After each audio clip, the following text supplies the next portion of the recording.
We'll guide you through how to fix a Samsung phone slowly charging. If you find this useful, then please consider subscribing and liking the video.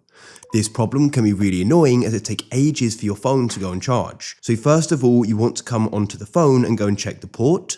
Lint, another debris can get in there which can go and block the different connectors, and that can go and make the charging very slow.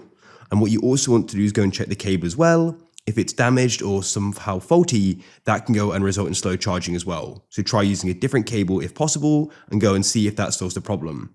If you're currently trying to charge it off a computer as well, that can be a lot slower charging, so try using a wall outlet. Next, you can try using a fast charger. There are chargers out there which will go and charge your phone faster. I'll link some down below to Amazon. And what you also need to do for fast charging to work is go and open your settings. In settings, you need to scroll down and go and find device care.